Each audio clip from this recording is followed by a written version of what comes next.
Kalau kemarin kita telah menceritakan hewan mitologi Islam yang berbentuk seekor burung raksasa, kali ini kita akan menceritakan kisah tentang seekor hewan juga.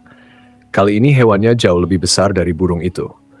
Konon kabarnya, hewan ini mampu menelan makanan selebar 1 bulan perjalanan kaki hanya dengan 1 kali suapan saja.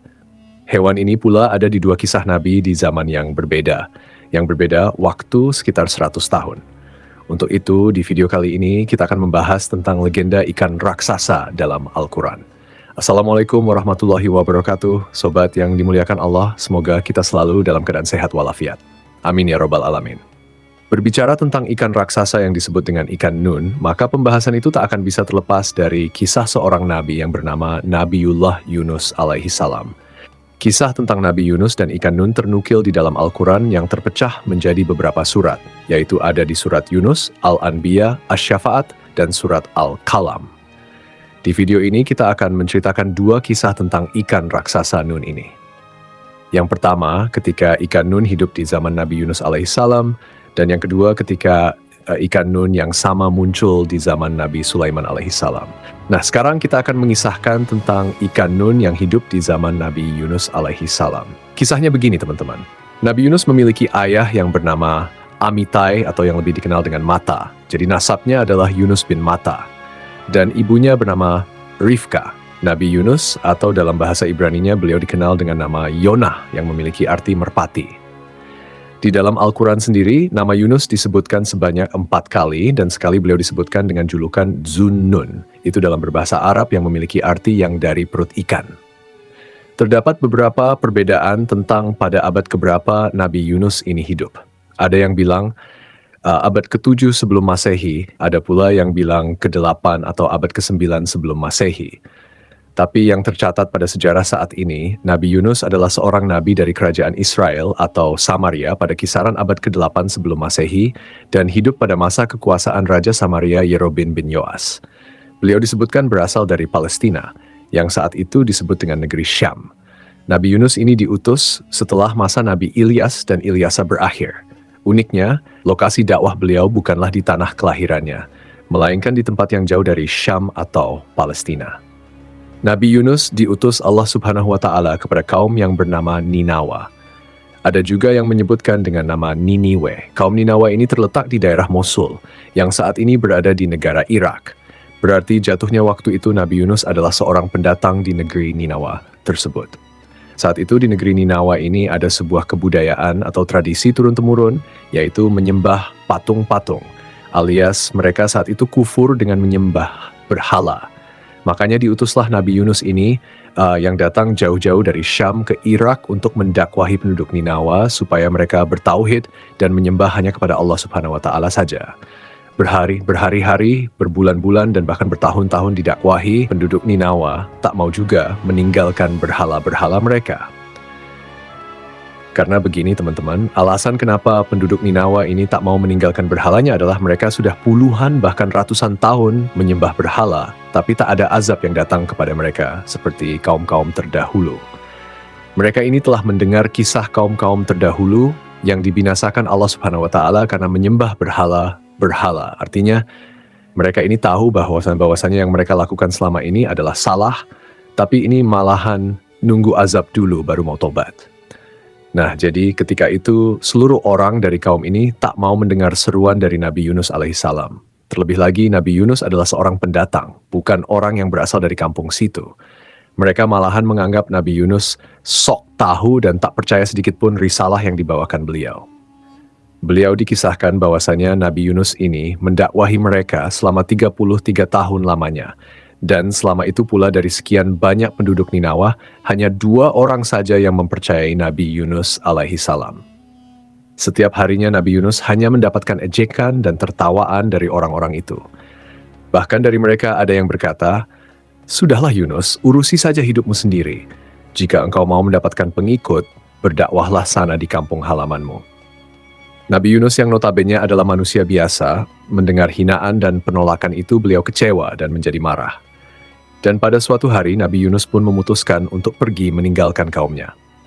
Saat itu Yunus pergi dalam keadaan hati yang kecewa dan marah. Beliau berjalan menuju sebuah dermaga dan meminta izin untuk menumpang di sebuah kapal, yang padahal kapal tersebut sudah kelebihan muatan. Namun, nahkoda kapal tersebut tetap mengizinkan Nabi Yunus untuk ikut di kapal itu. Dan ingatlah kisah Zunnun atau Yunus ketika dia pergi dalam keadaan marah, lalu dia menyangka bahwa kami tidak akan menyulitkannya. Maka dia berdoa dalam keadaan yang sangat gelap, tidak ada Tuhan selain Engkau, Maha Suci Engkau. Sungguh aku termasuk orang-orang yang zalim. Al-Quran Surat Al-Anbiya, ayat ke-87 sampai 88. Tak lama berselang setelah kepergian Nabi Yunus alaihissalam, tiba-tiba tanda-tanda azab Allah Subhanahu wa Ta'ala pun muncul kepada kaum Ninawa yang ditinggalkan beliau. Saat itu tiba-tiba langit berubah menjadi merah, yang jika dilihat saat itu langit seperti kobaran api yang membara. Orang-orang Ninawa pun menjadi ketakutan. Mereka baru sadar akan peringatan dari Nabi Yunus alaihissalam. Tapi apa daya, saat itu Nabi Yunus telah meninggalkan mereka. Mereka pun bingung ketika itu harus minta tolong kepada siapa. Dan mereka pun kembali teringat kepada nasib orang-orang yang tidak bertakwa seperti mereka, yang dibinasakan Allah Subhanahu wa Ta'ala pada zaman dahulu. Menurut tafsir dari Ibnu Katsir dijelaskan, warga Ninawa ketika itu menyadari kesalahannya karena telah menghina Yunus dan telah mendustakan risalah yang dibawanya. Di saat langit berubah merah, seluruh penduduk Ninawa pergi ke hamparan padang pasir, dan mereka pun mulai berdoa dan meminta pengampunan kepada Allah Subhanahu wa Ta'ala. Mereka disebut berdoa selama 40 malam, dan akhirnya Allah Subhanahu wa Ta'ala berkenan memberikan pengampunan dan membatalkan azabnya. Teman-temanku seiman, kita kembali ke cerita Nabi Yunus yang menaiki kapal. Nah, setelah kapal yang ditumpangi Nabi Yunus telah berada di tengah lautan atas izin Allah Subhanahu wa Ta'ala, ketika itu terjadi badai yang cukup besar hingga kapal terhantam gulungan-gulungan ombak besar. Kapal pun ketika itu terombang-ambing dan mulai ada beberapa bagian kapal yang rusak karena terkena gelombang besar. Kapal yang ditumpangi Nabi Yunus ini perlahan-lahan mulai terlihat akan tenggelam. Lalu nahkoda dan orang-orang yang ada di kapal itu pun mulai berpikir bagaimana caranya supaya kapal mereka tidak tenggelam. Akhirnya mereka putuskan untuk membuang semua barang bawaan mereka di kapal itu demi mengurangi beban kapal supaya kapal itu bisa stabil lagi. Nah, setelah semua barang telah dibuang, kapal itu mulai sedikit stabil. Tapi masalahnya adalah pengurangan beban masih dirasa kurang karena kapal masih terus tenggelam. Dan kalau dibiarkan, seluruh orang di kapal itu akan mati tenggelam. Akhirnya mereka pun memutuskan untuk membuat sebuah undian. Siapapun orang yang namanya keluar di undian itu, maka dia harus dilempar keluar dari kapal. Ternyata teman-teman, nama pertama yang keluar di undian itu adalah Nabi Yunus alaihissalam. Tapi orang-orang ketika itu merasa tak tega kalau harus melempar Nabi Yunus ke lautan karena dia adalah pria terhormat. Lalu orang-orang pun mulai melakukan pengundian ulang.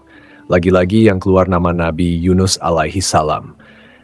Bahkan di undian ketiga kali pun yang keluar tetaplah nama Nabi Yunus. Akhirnya melihat namanya keluar 3 kali secara berturut-turut, tanpa perlu diminta Nabi Yunus pun langsung melompat keluar kapal dan menceburkan diri ke lautan lepas. Abdullah bin Mas'ud melalui riwayat Ibnu Katsir menceritakan bahwa tak lama setelah Nabi Yunus terjun ke laut, tiba-tiba ada seekor ikan besar datang. Kemudian ikan itu menelan secara utuh tubuh Nabi Yunus. Setelah menelan Nabi Yunus, ikan besar itu langsung pergi ke dasar lautan dengan Nabi Yunus berada di dalam perutnya atas izin Allah Subhanahu wa Ta'ala. Tak sedikit pun Nabi Yunus terluka akibat insiden itu. Namun sesaat ketika Yunus ditelan, beliau kaget dan sempat pingsan beberapa saat. Nah, setelah sadar, beliau mengira dirinya sudah mati. Namun begitu mengetahui tubuhnya tak terluka sedikit pun, Nabi Yunus langsung bersyukur dan berdoa di dalam keadaan gelap gulita itu. Mendengar doa dari Nabi Yunus alaihissalam, kemudian Allah Subhanahu wa Ta'ala memaafkan Nabi Yunus, yang sejatinya Allah Subhanahu wa Ta'ala berencana untuk mengurung Yunus hingga hari kiamat. Namun karena doanya tersebut, akhirnya Allah Subhanahu wa Ta'ala mengeluarkan Nabi Yunus dari dalam perut ikan itu. Dan sungguh Yunus benar-benar termasuk salah seorang rasul. Ingatlah ketika dia lari ke kapal yang penuh muatan, kemudian dia ikut diundi, ternyata dia termasuk orang-orang yang kalah dalam undian. Maka dia ditelan oleh ikan besar dalam keadaan tercela.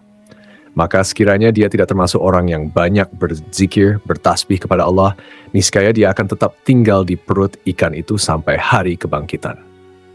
Al-Quran Surat As-Saffat ayat ke-139 sampai 144. Yang jadi pertanyaannya adalah, apakah jenis ikan besar yang menelan Nabi Yunus itu? Ada riwayat yang mengatakan ikan itu adalah ikan paus. Tapi di Al-Quran sebenarnya tidak dijelaskan secara rinci tentang jenis ikan tersebut. Al-Quran hanya menyebutkan dengan ikan besar. Jadi di sini ada dua kemungkinan teman-teman. Yang pertama, benar kalau ikan itu adalah ikan paus. Sementara yang kedua, mungkin saja itu adalah ikan jenis lain yang memang khusus Allah Subhanahu wa Ta'ala ciptakan untuk menguji Nabi Yunus alaihissalam. Teman-temanku seiman, singkat cerita, ikan besar yang menelan Nabi Yunus itu pun menepi ke pinggir sebuah pantai.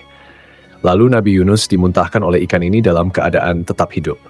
Namun ketika itu, kondisi Nabi Yunus ketika itu sangat memprihatinkan. Beliau jatuh sakit dan badannya sangat lemah, karena selama di dalam perut ikan beliau kekurangan makanan dan minuman. Ditambah lagi, pulau tempat dia terdampar itu adalah pulau yang memiliki tanah yang tandus. Jadi cukup sulit untuk mencari makanan. Tapi teman-teman, Allah Subhanahu wa Ta'ala lagi-lagi menolong utusannya ini. Atas izin Allah Subhanahu wa Ta'ala, di sekitaran pulau itu tumbuh sebuah pohon semacam pohon labu. Dan Yunus memakan buah dari pohon tersebut sampai badannya kembali membaik seperti sedia kala. Kemudian kami melemparkan dia ke daratan yang tandus, sedang dia dalam keadaan sakit. Kemudian untuk dia, kami tumbuhkan sebatang pohon dari jenis labu. Dan kami utus dia kepada 100.000 orang atau lebih sehingga mereka beriman. Karena itu kami anugerahkan kenikmatan hidup kepada mereka hingga waktu tertentu. Al-Quran Surat As-Saffat ayat ke-145 sampai 148. Kisah kedua yang berhubungan dengan ikan nun ini berasal dari sebuah kitab yang berjudul Kitab Durratun Nasihin, karya dari Syekh Utsman bin Al-Hasan bin Ahmad Asy-Syakir Al-Kaubawi. Kisahnya begini teman-teman. Nabi Sulaiman adalah seorang nabi sekaligus raja yang sangat sukses. Sebagai raja, Nabi Sulaiman memiliki kekayaan yang luar biasa banyak. Diceritakan dalam literatur, bahkan dalam Al-Quran yang menjelaskan tentang kekayaan Nabi Sulaiman alaihi salam yang jumlah hartanya sangat melimpah. Banyak ulama berpendapat Nabi Sulaiman adalah manusia paling kaya yang pernah Allah Subhanahu wa Ta'ala ciptakan. Walaupun diberi harta yang melimpah, Nabi Sulaiman tetap seorang hamba yang selalu taat dan beriman kepada Allah Subhanahu wa Ta'ala. Dengan harta yang begitu banyak itu, Sulaiman tidak pernah sombong dan pelit. Dan dia terkenal sebagai raja yang sangat senang sekali bersedekah. Pada suatu hari, terpintas di benaknya waktu itu, Nabi Sulaiman ingin memberi makan semua makhluk hidup di muka bumi ini, termasuk hewan di darat, di laut, dan di udara. Kemudian Nabi Sulaiman meminta izin kepada Allah Subhanahu wa Ta'ala, "Ya Allah, ya Rob, perkenankan hamba menyediakan makanan untuk semua makhluk hidup setahun penuh." Allah Subhanahu wa Ta'ala berfirman, "Sungguh engkau tidak akan sanggup." Kemudian Nabi Sulaiman kembali berkata, "Kalau begitu izinkan hamba menyediakannya dalam sehari saja."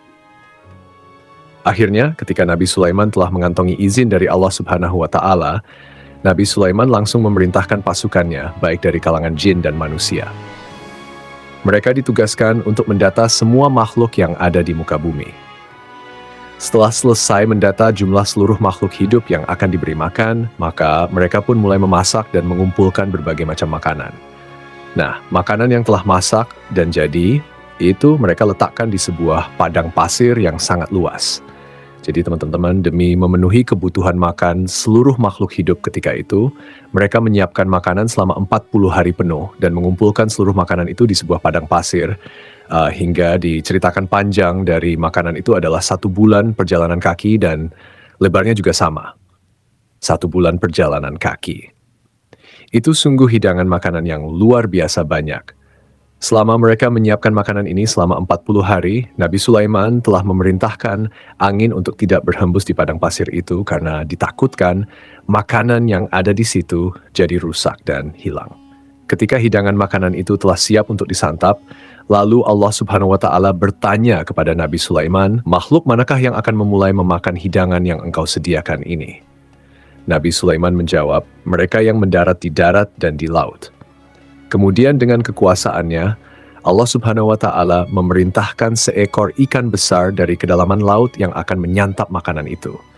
Ikan besar ini langsung keluar dari air dan memakan seluruh makanan yang ada di padang pasir itu hingga semuanya habis dengan hanya satu kali suapan saja, karena saking besarnya ukuran tubuh ikan raksasa ini. Alangkah terkejutnya Nabi Sulaiman ketika itu. Makanan yang telah disiapkan selama 40 hari bisa habis dengan satu makhluk saja, yang lainnya belum kebagian. Bahkan ikan raksasa ini setelah selesai menyantap hidangan, dia berkata kepada Nabi Sulaiman, "Wahai Sulaiman, kenyangkanlah perutku. Sekarang aku masih merasa lapar." Pada saat itu Nabi Sulaiman langsung bersujud sambil menangis kepada Allah Subhanahu wa Ta'ala. Beliau memohon ampunan karena merasa sombong dan merasa mampu memberi makan semua makhluk hidup. Padahal untuk memberi makan satu ikan saja dia masih belum cukup mampu. Kisah Nabi Sulaiman ini memberikan kita pelajaran dan peringatan bahwa Allah Subhanahu wa Ta'ala itu benar-benar maha kaya dan tak ada yang bisa menandingi kekayaannya. Apalagi itu cuma Nabi Sulaiman alaihissalam. Dan hanya Allah Subhanahu wa Ta'ala lah yang sanggup dan mampu memberi makan seluruh makhluk hidup di muka bumi ini dari awal zaman hingga akhir zaman. Jadi, itulah kisah tentang legenda ikan raksasa dalam Al-Quran. Semoga kisah ini bermanfaat, lebih dan kurangnya mohon dimaafkan. Yang benar datangnya dari Allah Subhanahu wa Ta'ala, khilaf atau keliru itu datangnya dari saya pribadi sebagai manusia biasa. Sampai ketemu di kisah-kisah seru yang penuh makna selanjutnya.